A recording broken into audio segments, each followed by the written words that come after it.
चलिए देखिए dear student, आज हम लोग क्लास 12 फिजिक्स का डियर स्टूडेंट चैप्टर नंबर 200 क्या तो विद्युत चुंबकीय प्रेरण, जो कि आप लोग को एनसीईआरटी फिजिक्स का दोस्तों चैप्टर 6 है।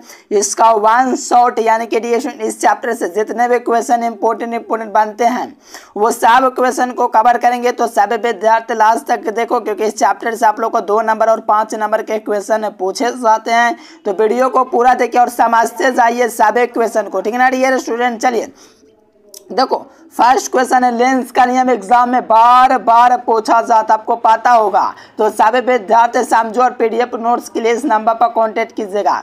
देखो लेंस का नियम जानते होंगे कितना इंपॉर्टेंट है। देखो कहा जाता है कि विद्युत चुंबकीय प्रेरण के कारण किसी कुंडली में प्रेरित धारा की दिशा इस प्रकार होती है, यह उस कारण का विरोध करते हैं जिस कारण से इसकी उत्पत्ति होती, इससे ही लेंस का नियम कहा जाता है। ये दोस्तों ये ऊर्जा संरक्षण सिद्धांत पर आधारित होता है, इसको भी आपको लिखना है।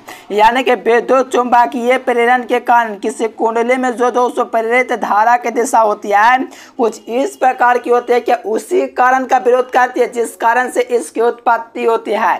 इससे हम लोग लेंस का नियम कहते हैं। आपके एग्जाम में डियर स्टूडेंट क्या होता है कि हर साल लगभग पूछ ही देता है, तो इसको आपको क्लियर रखना है। 2016 में, 2013 में, 2020 में, 2021 में, 2023 में पूछा हुआ क्वेश्चन है, तो इसको आप लोग को बिल्कुल क्लियर कर लेना है लेंस का नियम, ठीक है ना डियर स्टूडेंट। चलिए अब देखो विद्युत फ्लक्स क्या है। देखो ये तो और भी आसान है, हर विद्यार्थी समझ सकता है। देखो यहाँ से फिगर के जरिए भी आप लोग समझ सकते हो।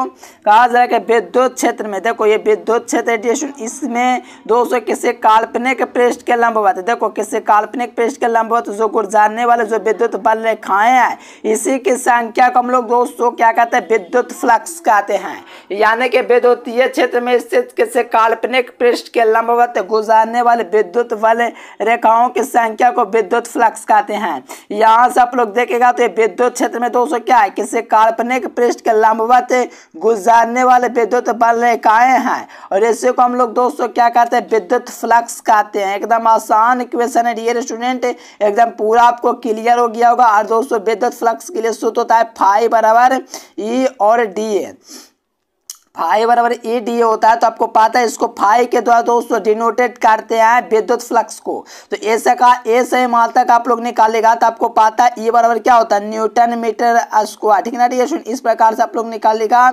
इसका दोस्तों ई का क्या होता है, न्यूटन बटा क्या होता है मेरे साथ, बहुत अच्छा, न्यूटन बटा कुलाम होता है। डी ए दोस्तों एरिया का मात्रक मीटर स्क्वायर होता है। तो यहाँ से देखेगा तो न्यूटन मीटर स्क्वायर बटा कुलाम बेस का मात्रक होता है। और साथ में आपको ये भी पता होना चाहिए डियर स्टूडेंट जो इसका मात्रक होता है वोल्ट बटा मीटर भी होता है विद्युत तीव्रता का। और दोस्तों एरिया का मीटर स्क्वायर, तो यहाँ से आप लोग कीजिएगा तो वोल्ट और मीटर भी इसका मात्रक होते हैं। यानी कि इसके 2 मात्रक होते हैं जो कि आपको क्लियर रखना एग्जाम में पूछा जाता है, ठीक ना डियर स्टूडेंट। चलिए एकदम आसान टॉपिक है, एकदम बिल्कुल आपको इसको क्लियर रखना एग्जाम में बार बार पूछा जाता है। चलिए फैराडे का दोस्तों प्रथमा नियम आपको लिखना है, एग्जाम में पूछा जाता है कि फैराडे का नियम क्या है, इसके प्रथम नियम का दोस्तों व्याख्या करें। ये सब अक्सर एग्जाम में पूछे जाते हैं, तो इसको आप लोगों को क्लियर करते हुए चलना है। तो देखो चुंबक और बंद चुंबक के बीच अपेक्षिक गति के कारण, देखो चुंबक और एक बंद चुंबक, अब समझोगे सर फिगर का नहीं दिए, दे सकते थे लेकिन नहीं दिए। देखो चुंबक और बंद चुंबक के बीच अपेक्षिक गति होती है, अपेक्षिक गति होती है। तो अपेक्षिक गति के कारण कुंडली जो होता है दोस्तों, कुंडली में जो प्रेरित विद्युत वाहक बल होता है तभी तक उपस्थित आता है जब तक इनके बीच अपेक्षिक गति बन रहती है। यानी कि चुंबक और दोस्तों बंद कुंडली होता है उसके भी अपेक्षिक गति के कारण जो कुंडली में जो प्रेरित विद्युत वाहक बल तब तक उपस्थित रहता है जब तक उनमें अपेक्षिक गति बनी होती है।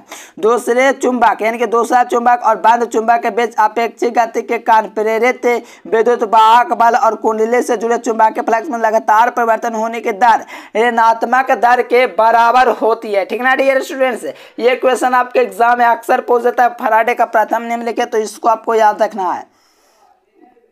देखो आप स्व प्रेरण देखोगे तो ये तो और भी आसान है, ये एक बार में आपको याद हो जाएगा, गारंटी है। देखो किसी कुंडली से, मान लो दोस्तों इस प्रकार से का कोई आपका कुंडली है, किसी कुंडली से दोस्तों धारा प्रवाहित किया जाता है, किसी कुंडली से क्या किया जाता है, धारा प्रवाहित किया जाता है। तो इसमें क्या होता है, देखो जब किसी कुंडली से धारा प्रवाहित किया जाता है तो कुंडली से जुड़े जो चुंबकीय फ्लक्स होते हैं ना, उसमें परिवर्तन जो होता है दोस्तों, परिवर्तन जो होता है उसके कारण इसमें विद्युत वाहक बल उत्पन्न हो जाता है। इसी को हम लोग दोस्तों क्या कहते हैं, विद्युत वाहक बल कहते हैं। एकदम आसान है, हर विद्यार्थी इसको क्लियर कर सकता है। जब किसी कुंडली से धारा प्रवाहित किया जाता है तो उनके दोस्तों क्या होता है, उनके बीच जो जुड़े चुंबकीय फ्लक्स होता है उसमें परिवर्तन होता है, और जो परिवर्तन होता है उसी के कारण दोस्तों विद्युत वाहक बल उत्पन्न हो जाता है। इस क्रिया को हम लोग दोस्तों क्या कहते हैं, विद्युत वाहक बल नहीं कहते, इसको विद्युत वाहक बल की एक घटना होती है जिसे हम लोग स्व प्रेरण कहते हैं। आपके एग्जाम में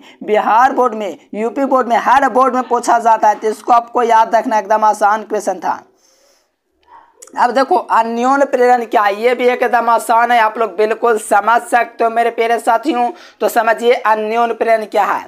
तो देखो जब किसी कुंडली से दोस्तों विद्युत धारा प्रवाहित किया जाए, देखो इसी प्रकार का कोई कुंडली है, किसी कुंडली से दोस्तों धारा प्रवाहित किया जाता है तो इसके समय इससे दूसरे कुंडली से जुड़े चुंबकीय फ्लक्स में दोस्तों परिवर्तन हो जाता है। यानी कि जब किसी कुंडली से विद्युत धारा प्रवाहित किया जाता है तो इसके समय यानी कि इसके नजदीक एक और कुंडली होता है, उससे जुड़े चुंबकीय फ्लक्स में दोस्तों परिवर्तन हो जाता है। इस तरह दोस्तों दूसरे कुंडली में विद्युत धारा प्रवाहित होने के कारण दूसरे कुंडली में विद्युत वाहक बल प्रेरित होने की घटना को अन्योन्य प्रेरण कहते हैं। और अन्योन्य प्रेरण का जो ये समर्थक होता है वो क्या होता है, चलिए हेनरी होता है। इसको भी आपको याद रखना, एग्जाम में एकदम बार बार पूछा जाता है ये सब क्वेश्चन। तो ये सब आपको क्या करना, रटना बिल्कुल नहीं है, आपको क्या करना, नोट करना है, उससे भी आपको समझ में आएगा। इसको आपको क्लियर करके एग्जाम में जाना चाहिए, क्योंकि ये सब क्वेश्चन है जो Bihar board, UP board, MP board, JAC board, सब ये क्वेश्चन जो होता है नंबर 1 की श्रेणी में रखता है, क्योंकि ये सब ऑलमोस्ट क्वेश्चन है जो इम्पोर्टेंट ही है। देखो बाबा धारा तो दोस्तों हाल के एग्जाम में पूछा है, इसका उपयोग भी पूछा जाता है। सोचिए उपयोग भी कवर क्या हूं, बस देखते जाओ, आप लोग समझते जाओ क्या कहा जा रहा है। देखो एकदम आसान है। देखो जब किसी धातु प्लेट को दोस्तों चुंबकीय क्षेत्र में घुमाया जाता है, जब किसी धातु प्लेट को चुंबकीय क्षेत्र में दोस्तों घुमाया जाता है तो इससे जुड़े चुंबकीय फ्लक्स में लगातार परिवर्तन होता है। यानी कि जब किसी धातु के प्लेट को दोस्तों चुंबकीय क्षेत्र में घुमाया जाता है तो इससे जो जुड़े होते चुंबकीय फ्लक्स, इलेक्ट्रिक जो फ्लक्स होता है, इसमें क्या होता है, लगातार, यानी कि लगातार करने का मतलब लगातार जो होता है दोस्तों परिवर्तन होता है। इसके कारण दोस्तों धातु में इलेक्ट्रोमोटिव फोर्स यानी कि विद्युत वाहक बल प्रेरित हो जाता है। जो विद्युत वाहक बल प्रेरित होता है अर्थात दोस्तों धारा प्रवेश जो होता है इसी गति को दोस्तों कम करता है। जो इस गति को कम करेगा उसी को हम लोग भापा धारा कहते हैं। अब ट्रेन का ले आएंगे तो आपको ट्रेन कौन सा कैसे, क्योंकि ट्रेन में जो होता है भापा धारा का ही काम रहता है डिएशन, जिसके कारण उसकी गति कमती है। जैसे कि देखिए किसी धातु को दोस्तों चुंबकीय क्षेत्र में घुमाया जाता है, वो घूमता रहता है तो इससे जो चुंबकीय फ्लक्स में लगातार परिवर्तन होने लगता है, जिसके कारण दोस्तों जो होता है धातु में विद्युत वाहक बल प्रेरित होता है अर्थात धारा प्रेरित होता है। इससे क्या होता है, इसकी गति जो होता है दोस्तों भापा धारा का वो कम हो जाता है। इसी के कारण दोस्तों ट्रेन वगैरह में जो होता है ब्रेक लगता है। देखो अब भापा धारा का उपयोग को आपको बताना है, ठीक ना डियर स्टूडेंट्स।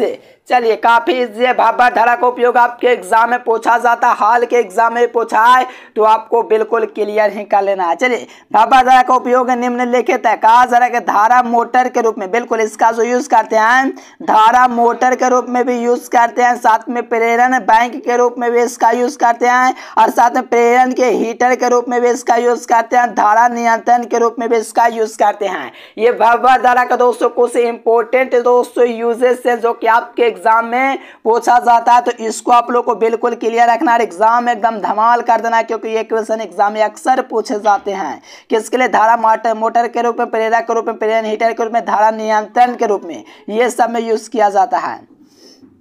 अब देखो फ्लेमिंग का बाएं हाथ का नियम देखोगे तो फिगर सहित समझिए। आप लोग बायां उंगली अपना लीजिए, दायां हाथ है सॉरी, दायां हाथ अपना खड़ा कीजिए मेरे प्यारे साथियों, अपने हाथ को खड़ा कीजिए, दायां हाथ को इस प्रकार से फैलाइए जैसा कि आपको फिगर में दिख रहा है।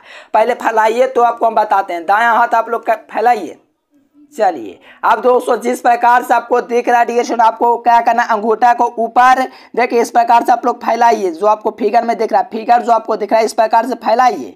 ये जो आपका मोटका अंगुलिया है दोस्तों, ये क्या है, गति की दिशा को निरूपित कर रहा है। और इसको हम लोग क्या बोलते हैं पता है आपको, मध्यम तर्जनी इसको बोलते हैं, जिससे हम लोग कहते हैं मैग्नेटिक फील्ड को दोस्तों निरूपित करता है। और ये जो होता है दोस्तों मध्यम आजों के बीच में होता है, ये करंट को बताता है। तो यहाँ से पढ़ो आप लोग एग्जाम में क्या लिखना, फ्लेमिंग का दाएं हाथ पूछेगा तो क्या लिखना, हम लोग दाएं हाथ को इस प्रकार से फैलाएं कि हाथ की जो तर्जनी होता है दोस्तों, मध्यमा होता है, अंगूठा होता है।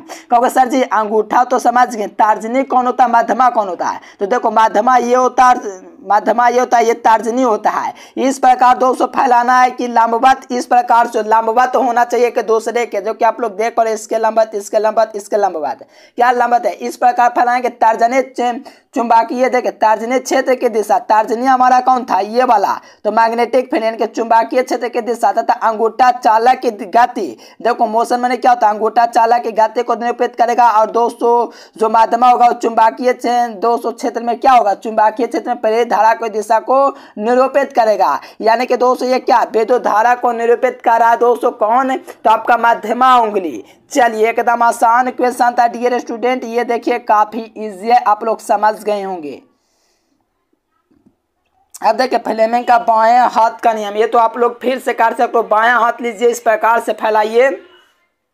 ऑन द बोर्ड होते तो आपको बेहतरीन तरीका से समझाते थे, लेकिन काफ़ी आसान है, आप लोग समझ सकते हो। बाएं हाथ में देखिए, यदि बाएं हाथ के अंगूठे को दोस्तों आसपास जो अंगुलियों के बीच इस प्रकार फैलाएं कि वो परस्पर लंबवत हो, यानी कि बाएं अंगूठा आप लोग लीजिए, इस प्रकार से फैलाइए। कहते दोस्तों अंगूठा जो होता है पास के अंगुली को दोस्तों इस प्रकार से फैलाइए कि आपका दोस्तों चुंबकीय क्षेत्र की दिशा, अंगुली जो है आपको दोस्तों ये कौन सा चुंबकीय क्षेत्र आपका क्या, तर्जनी, और मध्यमा क्या दोस्तों धारा की दिशा, और अंगूठा बल की दिशा। आप लोग पढ़ के भी देख सकते हो, पूरा का पूरा आपको दे दिया गया है। एकदम आसान लैंग्वेज में आप लोग को समझाया, उम्मीद आपको एकदम समझ में आया होगा और बिल्कुल दिमाग में अट गया होगा, ठीक ना डियर स्टूडेंट। एग्जाम में ये सब क्वेश्चन पूछा जाता है, तो लाइक सब्सक्राइब कीजिए और इसको आप लोग दोस्तों नोट डाउन भी कर सकते हो। या तो पार्ट कोर्स लेना चाहते हो, पूरे सब्जेक्ट का आपको दिया जाएगा, पूरे सब्जेक्ट का, पूरे चैप्टर का ऑब्जेक्टिव सब्जेक्टिव चैप्टर वाइज, साथ में वीडियोस भी आपको मिलेंगे, पूरी तैयारी कराई जाएगी। तो इस नंबर पर कांटेक्ट करना, थोड़ा सा आपका चार्ज लगेगा, जो कि आपको दोस्तों ज़्यादा नहीं है, हर विद्यार्थी कर सकता है। आप लोग गोलगप्पे जाकर के मार्केट में ऐसे ही दोस्तों उड़ा देते हो, जो कि आपका थोड़ा सा पढ़ाई की ओर फोकस करोगे, बेहतर इंसान एग्जाम आप लोग दोस्तों जीवन में बन सकते हो, दूसरों को शिक्षित कर सकते हो। चलो उम्मीद है आपको वीडियो बेहतर लगा तो लाइक सब्सक्राइब करना। फिर मिलेंगे नेक्स्ट वीडियो में, तब तक के लिए bye bye, thanks for watching this video. जय हिंद, वंदे मातरम।